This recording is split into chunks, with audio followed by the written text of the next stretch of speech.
Hi! Are you new to CS, are coming from other games, or simply haven't played since 2013? Then this video is for you. I will catch you up on all the changes that cs2 is bringing with it, and I will catch you up on the basics of Counter-Strike in general. Before we get into what's new, let's dive into the basics.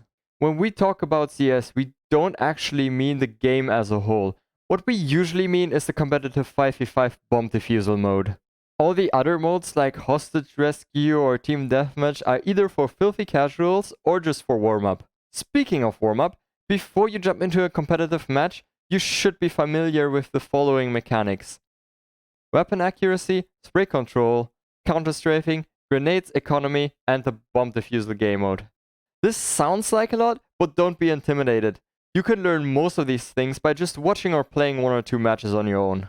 I will go into each of these aspects now in the mentioned order. Pew pew pew pew. Unlike in other shooters, in Counter-Strike you're really only completely accurate when you're standing completely still. It will be hard in the beginning to get out of the habit of running left and right or jumping and shooting, but for this game it is essential, because otherwise your bullets will just go everywhere.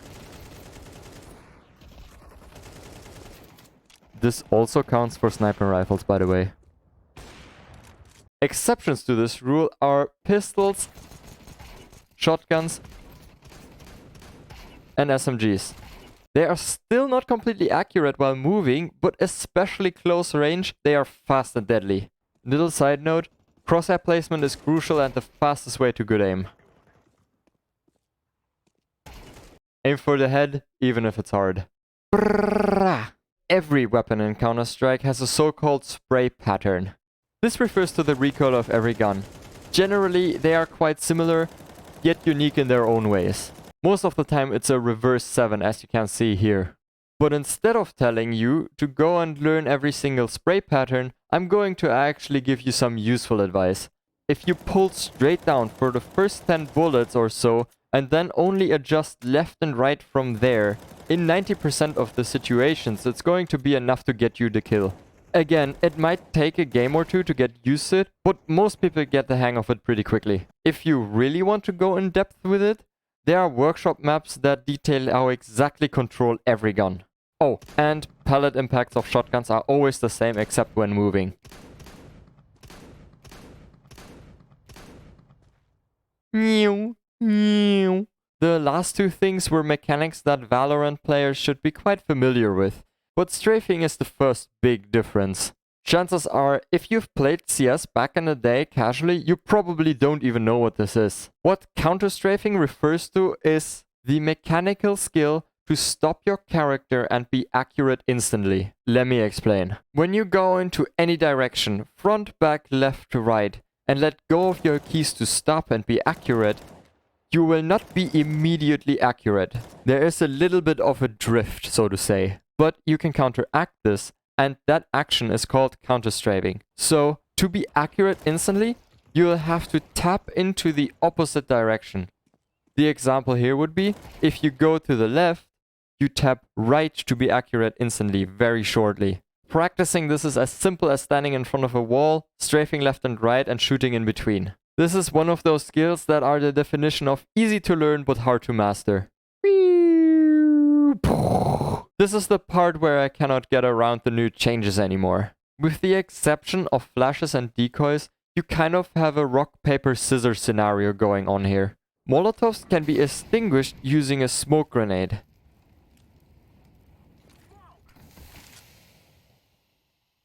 While smokes can be dispersed very shortly by throwing a well-placed nade.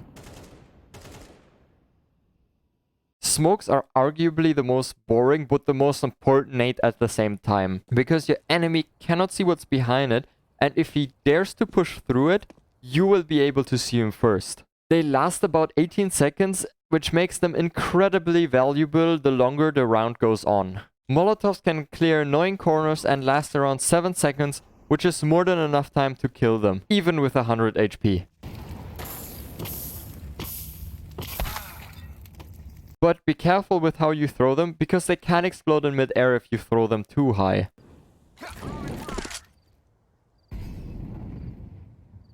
Grenades on the other hand are only dealing around 50 damage if placed perfectly. Grenades are also both valuable early to slow down rushes and late when the enemy team is probably low HP. Something that might be a little unintuitive, they don't actually explode in your hand if you pull the pin. Flashes simply blind you if you look at them, but don't if you turn away from them. So get used to flinging your mouse out the window if you see one coming.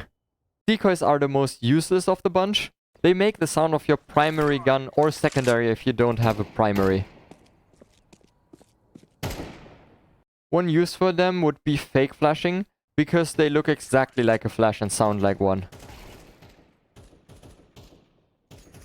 Let's get a little bit into how you throw them. Any grenade always lands at the same exact spot if thrown the same exact way.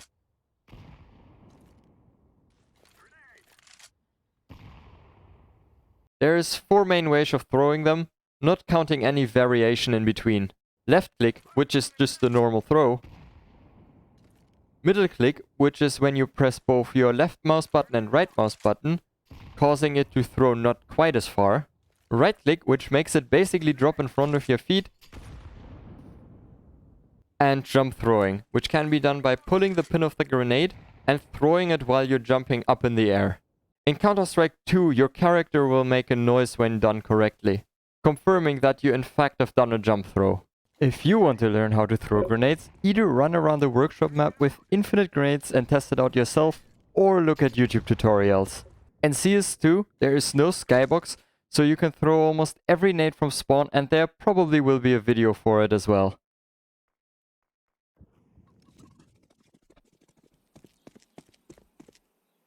Oh, and one last thing, grenades can be dropped now. Full buys in this economy? The economy is probably the most boring part about Counter-Strike because it involves math. But it's essential, so I'll get into it here. For every round won, you get $3,500. And for each round lost, you get $1,900. But for each consecutive round loss, you get $500 more each time. So your first round loss is $1,900, $2,400, and so on. This can go up to $3,400. But for each round won, your loss bonus falls down a step.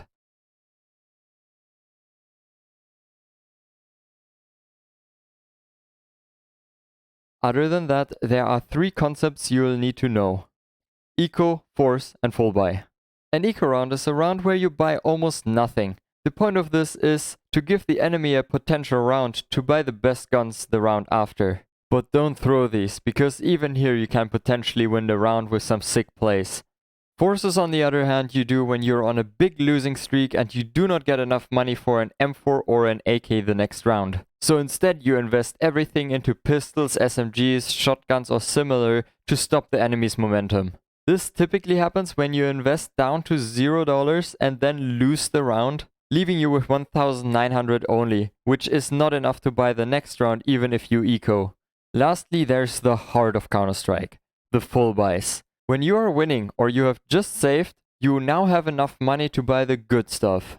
The meta weapons include the AK for the terrorists, which is a one-shot headshot, the M4 for the CTs, whichever one you prefer, and the AWP, which is a sniper that is one-shot everywhere but the legs. If you like point-and-click adventure or have a strong reaction time, this might be the gun for you.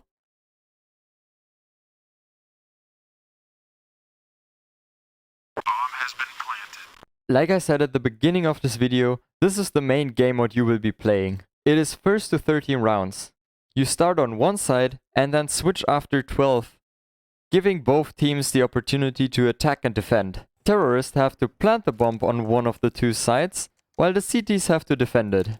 To save you the embarrassment as a true beginner, you can plant the bomb using left click or E. Usually, defending is the much easier one of the 2, which is why the terrorists get the cheaper guns to balance it out. But even after the bomb is planted, the counter-terrorists still can win the round by just defusing the bomb. You have 40 seconds before the bomb explodes, but 10 seconds are needed to defuse it.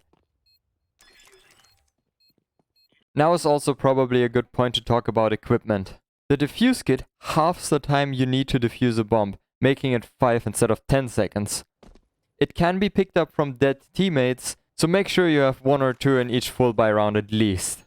Kevlar and helmet are even more important than a defuse kit though. It'll make you completely immune to flinch, and with a helmet, only very few weapons are a one-shot headshot. But sometimes the round is just so far gone that you might need to save. This means you'll let the bomb explode or the time run out, and bring your weapon into the next round. Note that this really is only a smart idea if you're CT, because as a terrorist you don't actually get any money if you survive the round without completing the objective, aka win the round. Lastly, if you didn't know, there is a 10-second audio warning. It is music that starts playing 11 to 9 seconds before the bomb explodes. As a CT, it is nice to hear this, because now you can determine if you even have time to defuse the bomb or not. But don't trust this too much, because it can start a bit earlier or later than 10 seconds before the explosion. Technology. This is where I update you on things that didn't really fit into the other categories. For example, they got rid of the old buying wheel, which was meant for console players. It is now replaced with this nice grid, which you can also customize. This means you can equip both M4s if you really feel like it as CT. And there's no more misbuys because there's a refund feature. If you're interested in cases, they have been adjusted a little bit. You can now get 1 case drop per week and 1 extra drop, which can be a case, a graffiti or a collection item. By the way, skins are expensive now. Like, even more than before. Gamble responsible. On a more tactical note, a lot of things are wallbangable. Rifles can wallbang every corner and a lot of boxes that you find on maps. And high caliber weapons like the AWP can even penetrate thicker stuff like walls and doors. Your POV doesn't always tell the truth. When you stand close to a corner with a long barreled weapon like an AWP or a silenced M4, it could be that the enemy can see it around the corner. And be aware of your shadow. The discussion about 64 tick and 128 tick is also dead now. Without going into too much detail, let's just say ticks don't matter anymore. And that should cover it. Small editor note. I purposefully did not go into the ranking system because I think it is too hyper competitive for a beginner's guide. And also I haven't talked about movement because I think it is too complex and deserves its own video. If you made it this far, consider subscribing. If this video does well enough, I might cover other topics like KZ and Surf. Bye!